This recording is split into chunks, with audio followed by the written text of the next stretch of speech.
What's good, YouTube? In this video, we're going to be talking about how to rank up from Bronze all the way to Predator or Masters in Season 13 in Ranked Arenas. Now, in this video, we hit Pred. So what we're going to do in this video is talk about the experience to get to Pred. You know, we're going to be talking about a lot of different things. And some of this is some things that you guys can relate to, or maybe you guys are curious to see how the journey went.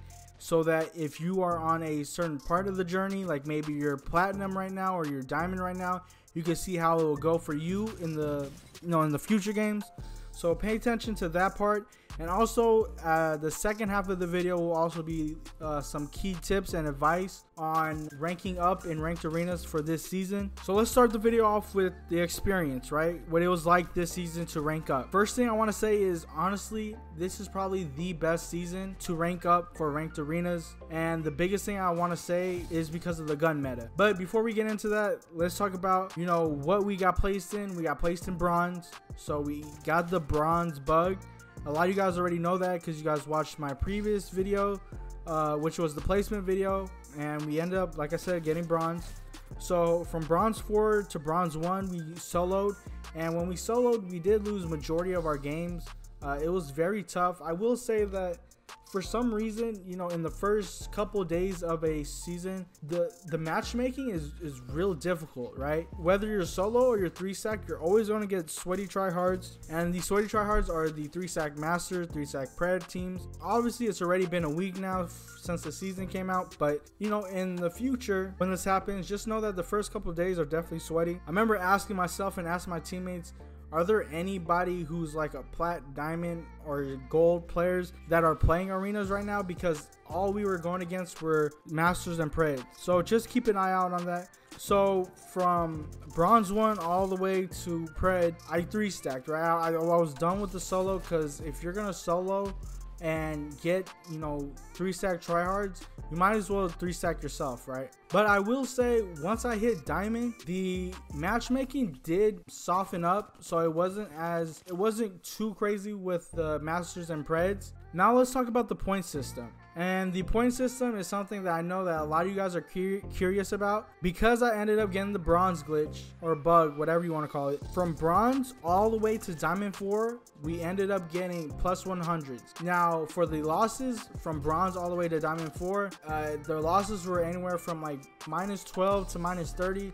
The most that you can lose is a 30. You cannot lose 40, 50, 60, or even 70, 80s anymore. So just to let you guys know that, if you guys didn't know that, they did make that change last season. Or in diamond 4, I ended up gaining 80 to 90 wins, or 80 to 90 points.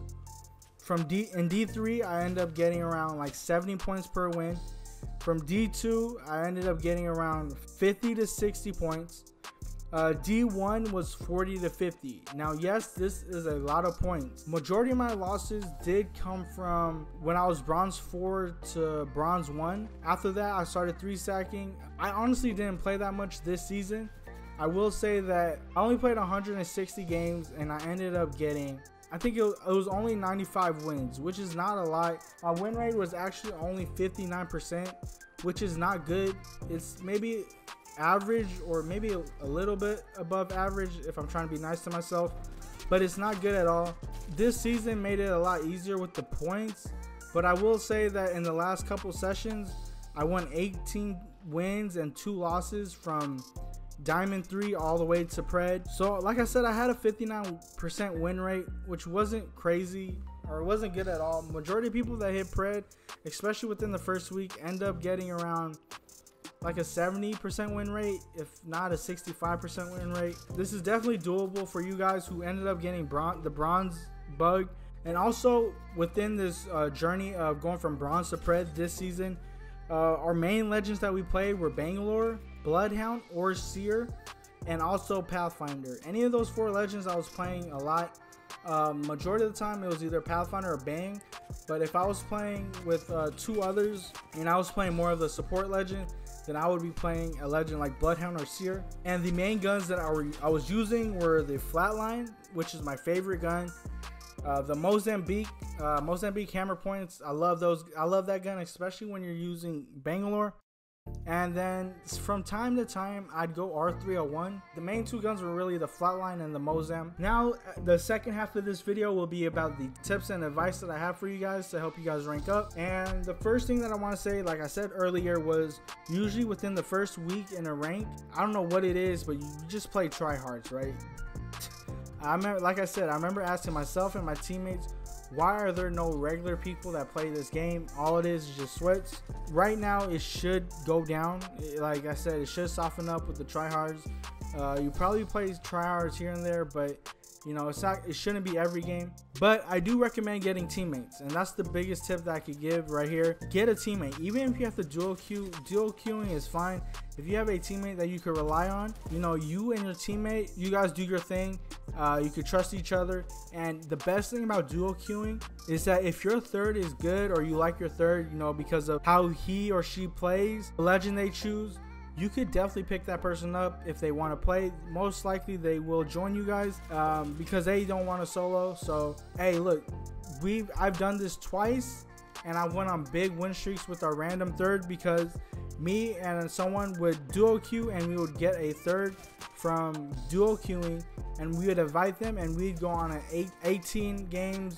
We'd win, and then we'd lose 2. That happened, like I said, when we went from D3 to Pred. So it's always good to duo queue. And also, if you're struggling, this is another tip and advice. If you're struggling, I definitely recommend switching the servers. It was crazy because in the bronze to plat grind, because I did that in one sitting. So I did one sitting from bronze to plat, then I did another sitting from plat 4 to plat 1, and then the third sitting that I did was from plat 1 all the way to Pred. I will say, from, like I said, from the bronze to plat, we ended up playing a team 10 times in a row, and we won 8 games and lost 2. And if I was the other team, they should have switched servers, right? We're not going to switch servers because we were winning all the time, or majority of the time, so we're going to keep winning against them and wanting to play against them. But if I was them, I would have switched servers, because why are you going to keep going against the same team all over and over? So definitely switch the servers if you're struggling with a team. There's nothing wrong with that. You know, if you switch servers, it's no big deal. And in arenas, the ping really doesn't matter as much because it's a 3v3 game mode, and you won't get as much lag compared to if you're playing Battle Royale. So switch the servers. I do it all the time. Another tip that I want to say is, I say this a lot in every video, but play on your best map, especially if you're solo queuing. Play on the maps that you feel most comfortable with. You know, try to develop a strategy, a technique with a certain legend on a certain map. Earlier in the video, I named 4 legends that I mainly played. These legends were Pathfinder, Bangalore, Bloodhound, Seer. Like, for instance, let's take Bloodhound and Seer. I would play Bloodhound on a map like Overflow, but I would play Seer on a map like Drop Off. And there'd be different reasonings for that, but just each legend has their own purpose, or I think has a really good strategy on a map compared to another legend, if that makes sense. So definitely try to develop different strategies with different legends, and it'll help you guys out. If you guys have to, definitely play that in the regular arenas, but I recommend playing on your best maps. Also, another thing too, if you're 3-stacked, I highly recommend having at least one mobile legend. And when I say a mobile legend, it could be either a Pathfinder or an Octane. And if it's the map Habitat, then I'll say Loba as a mobile legend as well. But have at least one Pathfinder or Octane, have one of those legends on your team.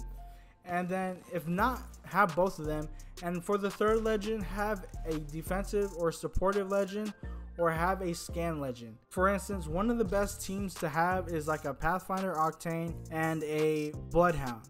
Pathfinder, Octane, Seer. Or you could do something like I said, instead of a scan legend, you could have a defensive supportive legend. So it could be like a Pathfinder, Octane, Lifeline, and then you can mix and match those, right? So you can have like a Pathfinder, Lifeline, Bloodhound. And the reason why is because these characters are very strong with their abilities, and their abilities help the team out a lot. You want to have legends that are going to help the team out a lot. You know, if I'm playing with 2 cracked out players and they're very good at their 1v1 gunfights, I'm going to play a legend like Bloodhound or Seer. The reason being is because they're scans, and they're going to help the teammates out a lot, even more when it comes to the 1v1s or just positioning or stuff like that, because of the help of the legend that I'm using, right? So definitely, you know, choose legends that are going to help your team. And in future videos, especially in this week, I will have a legend tier list and I will also have a gun tier list. Let me know down in the comment section which one you guys would want first, the legend tier list or the gun tier list. But other than that, hey, this is the video from going from bronze all the way to pred. We did this pretty quick. Like I said, we did this in 3 sittings, and I definitely recommend you guys, if you guys, you know, don't want to play ranked arenas, I understand, but this is probably the best time to play ranked arenas this season. Not much cheese or weird stuff with like the devotion. There are still some people that use the Devo, but it's not as good as it was before. There's not as many people using it. Bangalore got nerfed with the smoke, so there's not as many Bangalores. I know that for me personally was a struggle to play against. I just think that this is the best season to play ranked arenas. Let me know what you guys think down in the comment section. If you guys did like the video, don't forget to leave a like, comment, and subscribe. I'll see you guys on the next one.